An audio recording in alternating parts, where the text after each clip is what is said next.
Welcome to the Harbor.Church podcast. I'm here once again with Pastor Josh.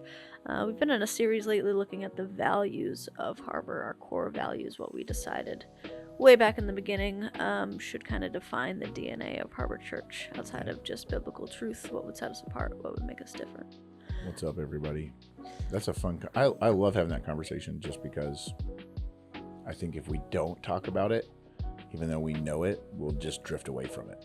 Yeah. Like, you're like, oh yeah, I know, I think most people know that a church is supposed to love their neighbors and help people and tell people about Jesus. But if you asked the average Christian, what is it your church stands on? What is it your church practices, believes? Like, what drives you? They're going to give you, like, I don't know, Jesus, loving people, which aren't horrible answers. Obviously, we are built on Jesus, but I think it's important that we remember why we do what we do. Yeah, absolutely. The one we looked at specifically recently is the idea of growing, the value of growing, which we define as the fact that God has a next step for everyone. Yeah. Whether you don't even know what you believe yet, or you're still kind of figuring out what it means to follow Jesus, or you've been following after him for decades. If you're not dead, God's not done, as you say often. Yeah, can we celebrate that for a second? Yeah. I mean, how many times did it feel like as a kid in school, you just had to get to this level to graduate. You just had to get to this place to pass a grade or whatever, and in the Christian life, how many times do we think, man, if I can just memorize another verse or make it through another Sunday or tell one person about my faith, like that's like we give ourselves these markers of growth, and that's not really how Jesus did it. His disciples, they grew, but it wasn't this like check box if I got to do this in order to make God happy with me. It was more about, man, how do I continue to do this? How do I actually look different 5 years from now? Well, how many Christians, Katie, if you were to ask them, the people watching this, I don't know who watches or listens to a Christian podcast, but I'm going to imagine that the majority of our listeners are people saying, yeah, I'm trying to grow. I want to grow. Okay. Intentions are good. How many Christians do you know, or even for your own testimony, how different are you from 5 years ago? Like, how much have you spiritually grown in the right direction? Yeah. Has Jesus increased and you decreased, or are you just an older version of yourself that's quote unquote trying to do better? Yeah, and that takes a lot of intentionality, which we've touched on here and there, but it also takes a different kind of motivation, right? It takes understanding the fact that it actually matters. And I think we talk about this idea that God has a next step, and it sounds great, and you and I can understand that. Doesn't mean we always practice it, but we do understand it. But I think there's a lot of people out there, and maybe two different kinds. I'd say those that might be a little newer to the faith and new to being part of a healthy church, who just think like, why? Like, I'm going to church and I, pray occasionally, maybe I read my Bible. Like, isn't that enough? Like, why should I be actively seeking out these steps of growth? And then I think there's also the other camp of seasoned, quote unquote, Christians, the veterans, who've been at it for a while. And there's probably a sect that think like, I've arrived, I'm done. But I think there's a much larger sect who are like, yeah, I'm not saying I'm perfect and I haven't finished, but like, I'm kind of good. I don't really need to go to a group, or, like, I read my Bible and I pray and I know all the things and I've heard all this before. Like, what's in it for me? Why? I think that attitude comes from, and I can't speak for everybody, I'll just use myself. When I looked at my Christian walk as this box to check, then I wanted, and some of us are achievers. Some of us, we need to be able to scratch something off of the to-do list. Well, how much better do I feel if on my list of like, get up, take a shower, read my Bible, there's like a line that says like, grow spiritually, I'm like, oh, cool. I got in my 5 minutes and I'm good. And, so there is that attitude of like, if I can't cross it off the list and it's just hanging over my head, then why do I do it? Why, why have that? I'm better than most people. I'm better than the way I used to be, fill in the blank. Being better, isn't that enough? And that might be what you're referring to, and maybe it's not. Maybe that's too much of my own story woven in there. But for the person who doesn't know, you called them baby Christians, new believers. Definitely didn't say baby Christian. You didn't? No. I heard that. Maybe I just didn't thought it. Okay. So new believers, young in their new faith. To the faith. Yeah. New to their faith. Okay. Something I would say to those of you that are listening this is brand new and you're going, why do I need to? In my message, I read where the Bible says that we must grow in our faith, in our knowledge of Christ. So God has told us to grow. He's commanded us to grow. It's this beautiful piece of our sanctification. It's not salvation. It's not our justification. It's not that moment of putting our faith in God, but it is that journey afterwards where we get our slogan, everybody, the hope for the journey. Mm-hmm. Everybody's got a step to take in this journey. That's where we get that from, is this idea that God says, hey, look more like Jesus now. You have Jesus in your heart. Let him transform you. Yeah. Romans 12, be transformed. Why this matters, why somebody should do this, I think you have to understand you are growing something. Something is growing in the garden of your heart. And if you're not intentionally growing in the right direction with the Spirit of God in you, and actively, if Katie Rose or Josh Adams isn't growing actively to be more like Jesus, then I'm automatically, by default, growing away from him. Now that hurts people's feelings, and they don't want to admit that because they're like, well, I did so much work to grow and I'm so much better than I used to be. Right. But if you stop when you are running up a down escalator and you stop to pat yourself on the back, you immediately lose ground. And I'm not saying that to feel frustrating. I'm saying that to own the fact that you have a flesh and a spirit, and every decision you make feeds one of those two. So the people who stop and they're like, why does this matter? Why should I do this? You're just going to have to own the fact that you are then feeding your flesh.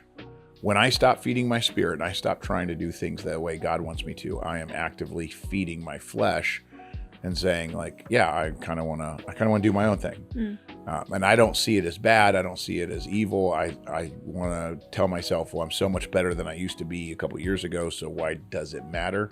It matters because if you're not intentionally growing in the right direction, you're going to accidentally grow in the wrong direction. Yeah, that's good. The Bible says take off the old, put off the new. I think a lot of the time we miss the step of putting on the new, and then there's a vacuum, and we tend to fill that vacuum right back up with the old. Well, let me ask you, Katie, if I'm feeding my flesh, what's the value there? That it appeals, right? I mean, it's appealing to, like, let me just go after money. Let me just go after somebody to love me. Let me go after accomplishments or popularity. So I'll feed that. I'll grow in that direction. Why do I have to grow after Jesus? Growing after God feels painful. It feels like discipline. It feels like all my fun is going away. Which, by the way, if you're feeling that, that's not true. That's a lie from Satan, and that's a struggle in our flesh. But that's the way we feel. That's the emotion. That's the thought process. Is why do all the hard work if the easy work is going to be more fun? And I think a lot of people think, okay, then I'll just follow my flesh. I'll just do that. And I won't get wicked. I won't get evil or pagan. I'm not going to become like, a bank robber or a murderer, but I am going to I don't have to worry about as much growing God. Do my own thing. Answer me this, Katie. What does that get you? Yeah, that's the problem is it might get you a lot for a little while, right? Like, yeah. In terms of immediate satisfaction, you might get some of that for a little while, but it will inevitably come to an end is the problem. There's no real eternal purpose. And that's it. I think if you want another reason for why do I need to do this, besides the fact that it stops negative growth, positive growth counteracts the negative growth. Besides that, which I think is huge. I don't want to downplay that. There's some people that are listening to this. You're struggling with addiction because you're feeding a fleshly desire to cope with your pain or to numb, a problem or to escape from reality. So you're growing in the wrong direction. You're feeding your flesh. Absolutely, feeding your spirit and going after what God's called you to do will counteract that. So I don't want to downplay that. Sure. But there's some people would say, well, I'm not having that big a problem. Right. But what you just said, that is temporary. I want I spent some of my life, and I know some of your testimony too, but I've spent some of my life pursuing myself and what I thought would make me happy, and money and love and power and popularity and all those things. And if you're blessed enough to get some of that, like most people pursue that and they never even come close. But if you get wealth, if you get love, if you get, a great job, whatever the thing is, a bunch of followers on Instagram, you'll quickly find that it's not enough. Yeah. You don't feel satisfied. You just feel honestly burdened or greedy or desirous for more. Why? Because you're not actually investing in anything that's eternal. Right. It's so, to your point, it's temporary. It feels good for a moment. It's like, okay, cool. And then you got to have more. Look at every famous person on the planet. Look at every rich billionaire on the planet. They're not satisfied. Yeah. They're not content. They're going to spend their whole life growing after more, growing to get more, and then they're going to die and they're not going to have anything of eternal value. I can show you dozens and if not hundreds of people who have given their life to grow after God. Now, you won't see them as popular or famous or whatever, but the growth they had was eternal impact. Like they have changed the lives of people, the eternities of people, by allowing God to grow them in who it is that he wants them to be. And that eternal impact is so much more important than a temporary thing. Yeah, that's good. And I think we get caught up when we talk about growth in the idea of, like you said, checking boxes. And I think we forget that it's actually better. Yeah. My life is actually better and freer and more fulfilling when I'm walking closely with Jesus, not because of the boxes I'm checking, but because, and it's not on my shoulders anymore to get all the things that I think I need. Like, the Lord is my shepherd. He's going to provide for what I need. Yeah. I don't have to worry about that anymore. And I can just kind of live in the peace and joy that I can only find in Jesus and take the next step that's in front of me. And it's enjoyable. It's not like this sloth that I have to get through that makes every day suck, but I'll suck it up because I have heaven someday. It's like, no, God's got better for us. Yeah. Here and now, when we have that intimacy with him. And we just talked about that a couple of weeks ago about worry and how worry is such a big deal to everybody. The stress of it, the weight of it. Yeah. That is largely, and I worry, I'm not trying to say I don't, but that speaks to an immaturity, a lack of growth. Yeah. When I would rather stress about the possibilities. But growing in God is, and you said it earlier, it's intentional. I think a lot of people listening struggle with intentionality for their life. They lack intentionality and they lack identity. And here's what I wish everybody would hear. If you are wondering, why should I grow? You should grow because choosing to grow after God versus growing your flesh and all the things that the world tells you to chase after, that is the only place that you're going to find the identity that God created you for. Yeah. Growing closer to God grows you closer to your intended purpose. You were created with a purpose, and I think everybody's looking for that identity, right? I'm looking for value. I'm looking for something that matters. I'm looking for fulfillment is the word I hear a lot, right? Where do you think you're going to find real fulfillment? More followers, get a couple more hearts and thumbs ups on your social media.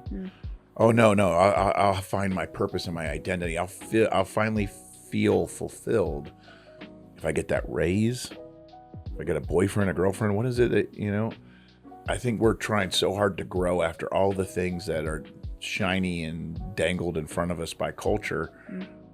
It's always meant as a distraction. I think Satan keeps us distracted from the good growth that would give us purpose and not just fulfillment. It would give us our true identity. And how many more people would be better off if that was the growth they had? Yeah, that's good. It's like the spiritual equivalent of eating Doritos for every meal, right? It's like, they look good. They even taste good. Yeah. But you don't really feel full or good after you eat them. Walking around with a little bit of regret. Yes, How many Christians have the cheesy fingers? Right? Yeah. Doritos? And honestly, I do think that analogy works because, like, all the things you just listed aren't bad. And I don't think Doritos are bad as a snack occasionally. Yeah. In moderation or in the right order, right? Yeah. But if, like, breakfast, lunch, and dinner is Doritos, you are going to have some major health issues and you're not going to feel good. Yeah. It's not good. It's not And good. your growth will be stunted, right? Yes. Your growth will be stunted. How many Christians are taking up space in a church, eating Doritos, as you will, the proverbial Doritos week in and week out. Proverbial Doritos. And then they're mad. They're like, well, I'm not growing. They're growing fatter. They're not growing any more faithful Healthier, or yes, any, more intentional. So yeah, man, I feel that. And I'm not even saying that with you today, like, oh, I've got it figured out. I'm saying it like, this is a battle every single one of us have to do. And Paul the Apostle writes about it a lot in the New Testament. Like, I want to do what's right, and I struggle because my flesh is so strong. It's a daily choice. It is. Romans, die daily, man, to your old nature. And present yourself as a living sacrifice. I think that's what growth looks like, and that's why it's so important. Yeah, day after day. And I think we'll leave you with that. Even the Apostle Paul reached for the spiritual Doritos from time to time, so it's part of the deal. But man, through God, we can find better and more important and more eternal things. Get back after it. Yeah. Thank you, guys. Thanks for being with us. Yeah. We'll see you next week.